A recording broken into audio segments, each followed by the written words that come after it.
Hello, everybody. Welcome to Making It Simple. Hope you're doing great on this beautiful Monday. Hope you had a great weekend and are off to a good start today, whatever your day may be holding. Work, retirement, traveling, whatever it may be. I hope that God blesses you right where you are in the mightiest of ways.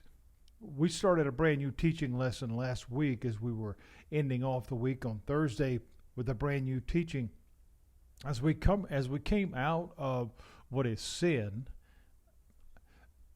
the natural progression of that, it felt like to me that we needed to talk about what is victory. Because if sin indeed has such a power and a real oppressive nature in our life, how do we deal with that? Now, we talked about that extensively in our 7 lessons for what is sin. But as we began looking at what is victory, we began moving toward the answer. And it is the answer. The is the key word there. We ended off with looking at Luke chapter 1 and verse 37, the words of the angel to Mary, as she's asking how what has been told to her is even possible. The angel simply says something that is profound if we grasp the entirety of that message. And he said, "For with God, nothing is impossible." How broad, how massive, if you will, is the word nothing? Now, we seem to just use that word as a constant word in our Western vocabulary. What do you need? Nothing. How much does it cost? Nothing. And there's a thousand other statements that I could put in. But when we think about the depth of this word, when it comes to there is nothing that God can't do, that means there is zero exceptions. There is no but. Because a lot of times when we're saying stuff, nothing but, we add that. So that means at that moment, but I might later. When we hear that there is nothing impossible with God, that's exactly what that means. When we study through all these different things, the one thing that we keep coming back to, even in our 7 lessons on what is sin and other things that we've done before, as we look at victory, as we look at not even having the victory and all the other problems that come about in life, and as I said in our study on sin, it is the problem. Well, the same goes true here. It is the root problem that takes away victory. Why? Why? Because sin creates bondage. Sin steals victory. And it causes us to gravitate toward the idea that defeat is the only option. In other words, I can't overcome this. It's just, oh, well, it's just the way it is. But that's not what God says. God says there's nothing impossible through him. And that includes defeating sin, obtaining victory. How do we do that? Accepting Christ. That's it. We talked about that in our other lesson, and it resumes in this lesson as well, because it is the answer. There is no other. And I'll explain that as we go through this lesson, because I don't say that just to be bold or brash or prideful or arrogant and churchy and preachy, but rather honest, because that's the answer, bar none, no exceptions. One may say, well, Pastor Andy, that's way too easy. You mean if I come to Christ, if I accept Christ, I can obtain victory and defeat sin? Yeah, I can. I absolutely believe that with all my heart. Well, that's awful churchy. That's awful one-dimensional. How about the people that don't believe that? How about the people that don't want to hear that? Okay. That's like the person that doesn't believe that dynamite will blow up if you light the fuse. However, if you hold it with the fuse lit, you'll find out. And I don't say that to be crass or cruel. But if we've tried every method along the way to overcome something, whatever it may be, an addiction, an attitude, whatever, we will find at 100% rate, we fail. Well, how can you say that? What about willpower? That's only as strong as you. And if we're totally, completely, and utterly self-dependent on our victory, that would be like, I don't care if it's Joe Montana or Tom Brady or Brett Favre or all the Hall of Fame quarterbacks that there's ever been. If they go on the field by themselves against the other team, a handicap match, if you will. We used to call it in wrestling, where one guy was against three opponents or whatever. If you go on that field by yourself, and you may be a master quarterback, you can throw that ball farther than anybody. Your precision aim can go right into the hands of the receiver, but there's nobody to receive it. It's all on you. You're not going to win. You may look good for a minute until you get knocked down. When we try to tackle this life by ourselves, victory is absolutely not guaranteed at all, but defeat is. And I don't say that to be negative, but what we're trying to understand is pointing us not just toward the answer, but receiving the answer and applying the answer.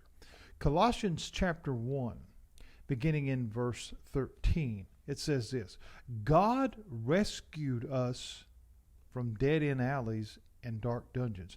In other words, the provision has been made. The opportunity is there. You don't have to stay where you are. Sin, death, hell, and all this, it's been defeated at the cross. So the solution is there. He set us up in the kingdom of the Son he loves so much. The Son who got us out of the pit that we're in, got rid of the sins we were doomed to keep repeating. So, wait a minute. You're telling me that sin has been defeated. Satan, the enemy, all these, the devil, he's been defeated. And therefore he has no legal right, no rightful place to hold any of us in bondage.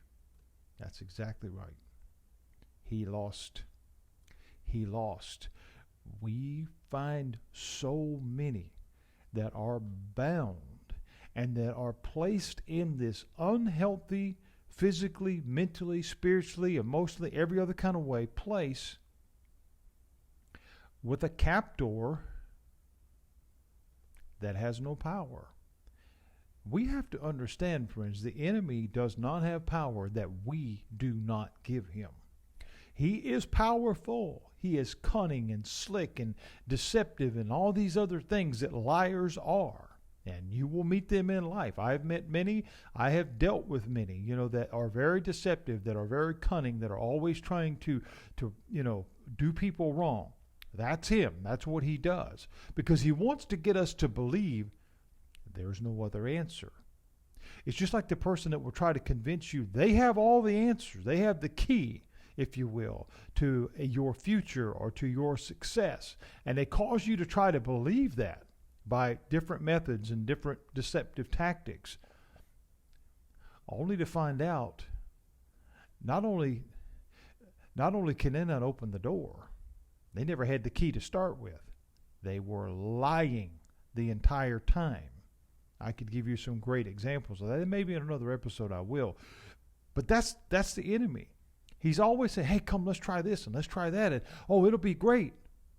Never telling you what the ending is going to be. And it won't be victory, not long term. Jesus is the answer, period. That is how we obtain victory. So, as we're wrapping up this lesson for the day, you mean this has all been defeated? So, why,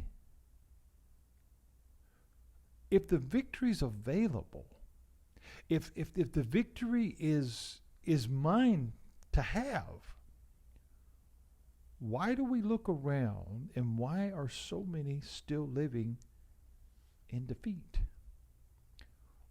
Why are so many given up? Why are so many laying by the wayside saying, there's no hope, there's no answer? Sadly, the answer to that question is the same for the believer and the non-believer.